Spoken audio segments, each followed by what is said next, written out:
హిందూ సాంప్రదాయం ప్రకారం లక్ష్మీదేవి సిరిసంపదలకు దేవత.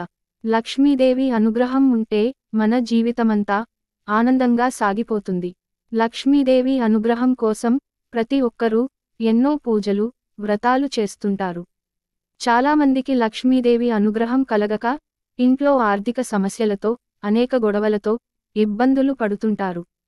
ఎంత డబ్బు సంపాదించినా చేతిలో ఒక రూపాయి కూడా మిగలక అనవసర ఖర్చులు అవుతుంటాయి. ఇంట్లో డబ్బు నిలవకపోవడానికి మీ ఇంట్లో దరిద్రదేవత ఉందనటానికి సంకేతంగా చెప్పవచ్చు. లక్ష్మీదేవి మన ఇంట్లోకి అడుగుపెట్టబోతుంది అనటానికి ఎలాంటి సంకేతాలు కనిపిస్తాయో ఈ వీడియోలో తెలుసుకోండి. మీకు బయట ఎక్కడైనా గుడ్లగూబ కనిపిస్తే త్వరలోనే మీరు ధనవంతులు కాబోతున్నారనటానికి సంకేతంగా భావించవచ్చు. గుడ్లగూబ కనిపిస్తే లక్ష్మీదేవి మీ ఇంట్లోకి ప్రవేశించబోతుందని అర్థం. మీ ఇంట్లోకి అకస్మాత్తుగా నల్ల చీమలు రావడం ప్రారంభమైతే లక్ష్మీదేవి మీ ఇంట్లోకి అడుగు పెడుతుందని, మీకు ఎక్కువ డబ్బు లభిస్తుందని చాలామంది నమ్ముతారు. ఉదయం లేవగానే శంఖం శబ్దం వినిపిస్తే తప్పకుండా లక్ష్మీ కటాక్షం కలిగి తీరుతుంది. ఏదైనా పక్షి వచ్చి మీ ఇంట్లో గూడు కట్టుకుంటే అది చాలా శుభ సూచకంగా పరిగణించబడుతుంది. మంచి రోజులు రావడానికి ముందు మీ ఇంట్లో చెట్లు, మొక్కలు పచ్చగా ఎదుగుతుంటాయి. ముఖ్యంగా తులసి మొక్క పచ్చగా, అందంగా కనిపిస్తుంటుంది. మీ ఇంట్లో అకస్మాత్తుగా ఒకేచోట 3 బల్లులు కనిపిస్తే లక్ష్మీదేవి వస్తుందని అర్థం. ఇది చాలా శుభ సంకేతంగా పరిగణించబడుతుంది. బల్లి మీద పడితే అశుభంగా భావిస్తారు చాలామంది. అయితే బల్లి వల్ల శుభసూచకాలు కూడా ఉన్నాయి. అకస్మాత్తుగా మీ కుడి చేతిపై బల్లి పడితే మీరు త్వరలో ధనవంతులు కాబోతున్నారు అని అర్థం. ఏ ఇంటి ముందుకు అయితే గోమాత వచ్చి ఆహారం కోసం నిలబడుతుందో వాళ్లకి రాబోయే రోజుల్లో అదృష్టం కలిసి వస్తుందని అర్థం. సాయంత్రం సమయంలో ఆగ్నేయ దిశ నుంచి కోయిల కూత వినిపించినట్లయితే శుభసూచకంగా పరిగణిస్తారు. ముఖ్యంగా మీరు ఏదైనా పనిమీద వెళ్తుంటే మామిడి చెట్టు మీద కూర్చొని కోయిల కూస్తుంటే మీకు త్వరలో అదృష్టం పట్టబోతుందని సంకేతం. మీ కలలో చీపురు, గుడ్లగూబ, ఏనుగు, బల్లి, పాము, గులాబీ వంటివి కనిపిస్తే మీ సంపద పెరిగేందుకు సంకేతంగా భావిస్తారు. మీ కుడి చేతిలో నిరంతరం దురద పుడుతుంటే మీకు ఆర్థికపరమైన విషయాల్లో లాభాలొస్తాయని అర్థం. మీరు ఉదయం లేవగానే చెరుకు గడ కనిపిస్తే మీ ఇంట్లోకి త్వరలో లక్ష్మీదేవి వస్తుందని సంకేతంగా భావించవచ్చు.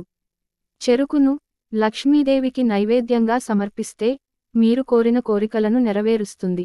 ఇంటి నుండి బయటకు వెళ్ళేటప్పుడు ఎవరైనా చీపురుతో ఊడుస్తూ మీకు కనిపిస్తే పెద్ద పెద్ద వివాదాలు పరిష్కారం అవుతాయని అర్థం. అలాగే మీరు అతి త్వరలో ధనవంతులు కాబోతున్నారు అని అర్థం. ఇంట్లో పూజగదిని ఎల్లప్పుడూ శుభ్రంగా ఉంచుకోవాలి. పూజగదిని చీపురుతో అసలు శుభ్రం చేయకూడదు. ఏదైనా వస్త్రంతో శుభ్రం చేసుకోవాలి. ఇలాంటి పనులతో లక్ష్మీదేవిని ఇంట్లోకి ఆహ్వానించవచ్చు. వాస్తు శాస్త్రం ప్రకారం మీ ఇంటి పూజా స్థలంలో శంఖాన్ని ఉంచి క్రమం తప్పకుండా పూజిస్తే లక్ష్మీదేవి ప్రసన్నురాలై మీపై కనకవర్షం కురిపిస్తుంది. ఒకప్పుడు రామచిలుకలు ఎప్పుడూ ఇళ్లల్లోనే ఉండేవి. కానీ ప్రస్తుతం వాటి ఊసే లేదు. అయితే రామచిలుకలు ఇంట్లోకి రావడమనేది ఎంతో శుభంగా పరిగణిస్తారు. ఎందుకంటే రామచిలుకకి కుబేరుడికి సంబంధం ఉంది. అంతేకాకుండా చిలుక మన్మథుడి వాహనం. చిలుక శుభానికి ప్రతీక. చిలుక ఇంట్లోకి ప్రవేశించడం వల్ల మీ సంపద బాగా పెరుగుతుంది. ఇంట్లోకి తాబేలు రావడమనేది ఎంతో శుభంగా పరిగణిస్తారు. తాబేలు ఇంట్లో సానుకూల శక్తిని తీసుకువస్తుంది. ఇది శ్రీ మహావిష్ణువు కూర్మావతారానికి సూచిస్తుంది. అందుకే దీన్ని మరింత పవిత్రంగా భావిస్తారు. తాబేలు ఇంట్లోకి రావడమనేది లక్ష్మీ రాకకు చిహ్నంగా పరిగణిస్తారు. ఉదయాన్నే మనం లేవగానే అనుకోకుండా ఒక తెల్లని పక్షి కనుక మనకి కనిపిస్తే, లేదా ఆ పక్షి గూడు కట్టుకుంటూ కనిపిస్తే అది చాలా శుభసూచకంగా ఉంటుంది. చాలా మంది కప్పలను చూస్తే భయంతో చికాకు పడటం లాంటివి చేస్తుంటారు. అయితే ప్రపంచవ్యాప్తంగా కప్పలను శుభానికి ప్రతీకగా చెబుతారు. కప్పను సంపదకు, శ్రేయస్సుకు చిహ్నంగా గుర్తిస్తారు. కప్ప ఏ ఇంట్లోకి వస్తే ఆ ఇంట్లో ఆనందంతో, అదృష్టాన్ని తీసుకువస్తుంది. సాక్షాత్ హనుమంతుని స్వరూపమైన కోతి వచ్చి ఎవరి ఇంటిలో అయితే ఆహార పదార్థాలను తీసుకుని తింటుందో వారి ఇంట సిరిసంపదలు కలిసి వస్తాయని, ఉన్నత స్థానానికి వెళ్ళబోతున్నారని సంకేతము. లక్ష్మీదేవి అనుగ్రహం మనపై ఉండాలంటే కొన్ని ముఖ్యమైన నియమాలను మనం పాటిస్తూ ఉండాలి. శుభ్రంగా ఉండే ఇంట్లో లక్ష్మీదేవి కలకలలాడుతుంది. ఇంటి ప్రధాన ద్వారం ఎంత శుభ్రంగా ఉంటే లక్ష్మీ కటాక్షం అంత పెరుగుతుందని వాస్తు నిపుణులు చెబుతున్నారు. ప్రతి శుక్రవారం గడపలకు పసుపు రాయడం, తులసి దగ్గర దీపారాధన చేయడం చేయాలి. అలాగే దగ్గర్లోని ఏదైనా గుడిలో శుభ్రం చేసి ముగ్గు పెట్టాలి. ఇలా చేస్తే లక్ష్మీదేవి అనుగ్రహం లభిస్తుంది. మీ ఇంట్లో ఖచ్చితంగా తులసి మొక్క ఉండాలి. లక్ష్మీదేవి తులసి మొక్కలో నివసిస్తుందని నమ్ముతారు. ప్రతిరోజు ఉదయం సాయంత్రం తులసి మొక్కకు నెయ్యి దీపం వెలిగించి పూజిస్తే లక్ష్మీదేవి ప్రసన్నురాలై ఆ కుటుంబంలోని కోరికలన్నీ తీరుస్తుందని జ్యోతిష్య శాస్త్రం చెబుతోంది. శుక్రవారం రోజున కనకదార స్తోత్రం పఠించడం వల్ల అపారమైన సంపదలు కలుగుతాయి. మీరు తక్కువ సమయంలో ధనవంతులు కావాలంటే ఉదయాన్నే ముందుగా మీ అరచేతులను చూడటం అలవాటు చేసుకోండి. ఇలా చేయడం వల్ల సరస్వతిమాత, లక్ష్మీదేవి ఇద్దరూ ప్రసన్నం అవుతారు. వారి ఆశీర్వాదాలు లభిస్తాయని జ్యోతిష్యశాస్త్ర నిపుణులు చెబుతున్నారు. లక్ష్మీ కళ్యాణం చదవడం వల్ల కోటి జన్మల పుణ్య ఫలం పొందే అవకాశం ఉంటుంది. ఇంటి ప్రధాన ద్వారంకి ఇరువైపులా గణేష్ చిత్రపటాలు ఉండటం ముఖ్యమని వాస్తు శాస్త్రం సూచిస్తోంది. రాత్రి సమయంలో తలుపు వైపు కాళ్ళు పెట్టి అస్సలు నిద్రపోకూడదు. ఒకవేళ అలా చేస్తే ఐశ్వర్యం తొలగిపోయే అవకాశం ఉంటుంది. పసుపు కొమ్మును ఈశాన్య మూలలో ఉంచడం వల్ల ఆర్థికపరమైన సమస్యలు తొలగిపోతాయి. పసుపును ఈశాన్య మూలలో ఉంచడం వల్ల తీరని కోరికలు కూడా తీరే అవకాశం అయితే ఉంటుంది. ఇంటి ప్రధాన ద్వారానికి గంధముతో స్వస్తిక్ గుర్తు వేయాలి.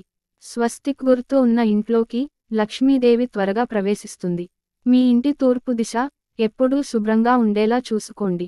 ఎందుకంటే అక్కడ కుబేరుడు నివసిస్తాడని పురాణాలు చెబుతున్నాయి. కుబేర స్థానం ఎంత శుభ్రంగా ఉంటే అంత సంపద మన ఇంటికి వచ్చి చేరుతుందని పెద్దల అభిప్రాయం.